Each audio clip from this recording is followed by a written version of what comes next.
Arnold Toynbee, an English historian, argued that the present biosphere is the only habitable space, and that mankind has the power to make it uninhabitable if the global population does not take prompt and vigorous concerted action to check pollution and toxic pollution caused by short-sighted industrial greed. In the intervening decade, little has been done to address these ecological issues, leading to an uninhabitable Earth. The catalogue of actual and potential horrors is familiar to us, including threats of nuclear holocaust, radiation poisoning, germ warfare, the alarming growth of the world's population, global warming, destruction of the planet's protected areas, overcutting of the world's last remaining great forests, critical loss of topsoil and groundwater, overfishing and toxic poisoning of oceans, inundation in our own garbage, and an increasing rate of extinction of plant and animal species. However, instead of confronting these ecological issues, we prefer to think on other things, such as mass culture and literary research, in the face of profound threats to our biological survival. We continue to celebrate the self-aggrandizing ego and place self-interest above public interest, even in matters of common survival. The English profession has failed to significantly address the issue of environmental degradation, which is a critical concern for our survival. The problem-solving strategies of the past have been increasingly ineffective, and we have grown accustomed to living with crises and outliving them. Contemporary deep ecologists argue that we must break through our preoccupation with mediating only human issues and focus on the ecological systems that must absorb its impact. Ore Roszak states that our economic style is too great, too fast, and reckless for the ecological systems that must absorb its impact. The distinction between literature and these issues of the degradation of the environment is often overlooked, with the exception of certain categories, such as nature writing, regionalism, or interdisciplinary studies. Joseph Meeker's book, The Comedy of Surreal Studies in Literary Ecology, offers a new reading of literature from an ecological viewpoint, arguing that literature should be examined carefully and honestly to discover its influence upon human behavior and the natural environment, determine its role in the welfare and survival of mankind, and offer insight into human relationships with other species and the world around us. The text discusses the disciplinary revaluation of literature and its role in addressing public concerns.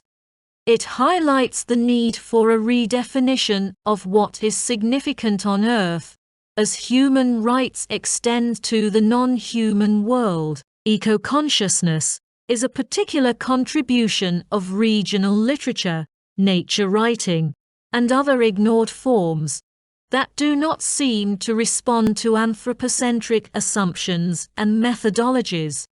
The pastoral mode, which traditionally posits a green world, where sophisticated urbanites retreat to learn from nature, is in need of reassessment.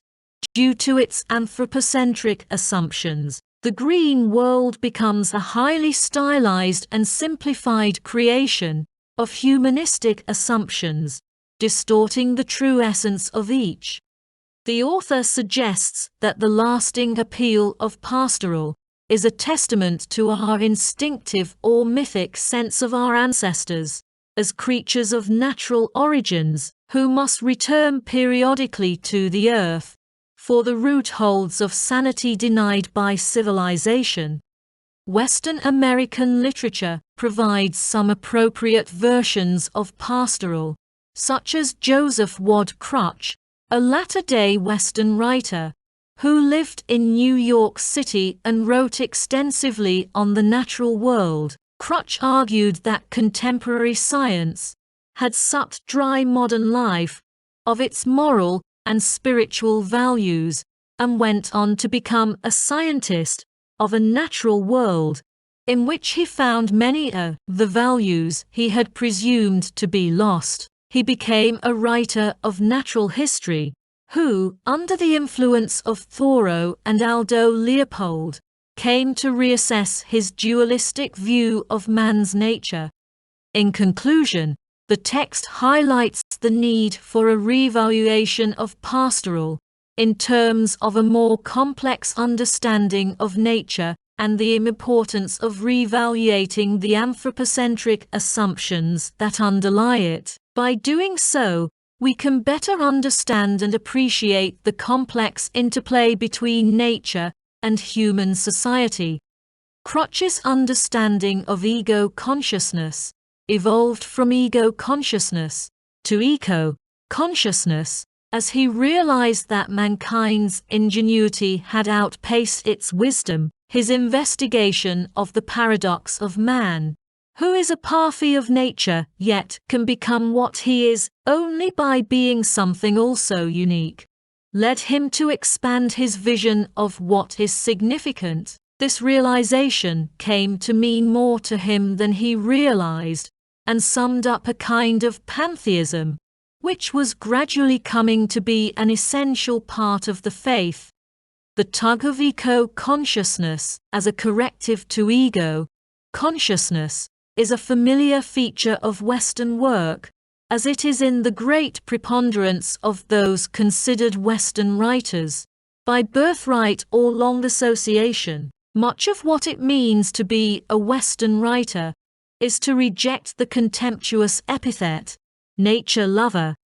Pastoralism in American literature has been a subject of debate and analysis, with Freud, Fromm, and Shepard arguing that a society can be sick due to the neurosis shared by millions of people. The literature of the American West constitutes a kind of reflective, as demonstrated by Harold P. Simonson's work, Hautology of the West. Recent studies of pastoral ideology reveal its pervasive appeal in American literature, with Leo Marx acknowledging its relevance, but underestimating its significance. Lawrence Buell explores the experience of American pastoral in various frames and contexts, including social, political, gender-based, aesthetic, pragmatic, and environmental.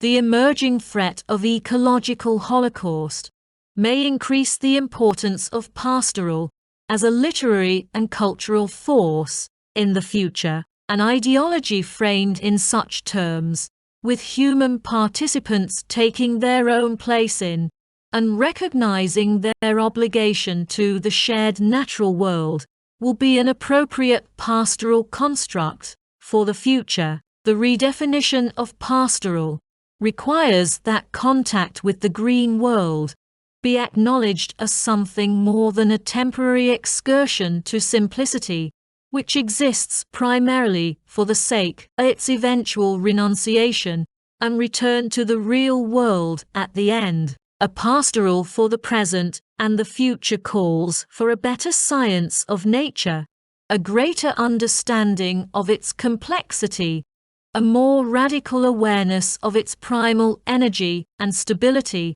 and a more acute questioning of the values of the supposedly sophisticated society to which we are bound. The Western Literature Association, WIR, is poised to lead a critical shift in the literature profession, focusing on the integration of human with natural cycles of life. This shift could be influenced by ecological perspectives, such as racism and sexism, which are already being addressed in our pedagogy and theory, as the discipline of literary criticism retreats from public life into a professionalism characterized by its obscurity and inaccessibility, it is essential to begin asking fundamental questions about ourselves and the literature we profess. The growing interest in nature writing is not limited to the American West, as writers and scholars from this region have been at the forefront of recent publications on nature writing. Ecological issues are both regional and global, transcending political boundaries. Deb Lilder has suggested an international meeting of the WER, with significant participation from scholars in other countries, to examine and explore the literary ecological connections raised here. The most important function of literature today is to redirect human consciousness to a full consideration of its place in a threatened natural world. Nature writing, literature of place, regional writing, and regional writing of nature flourish now, even as it is ignored or denigrated by most other criticism.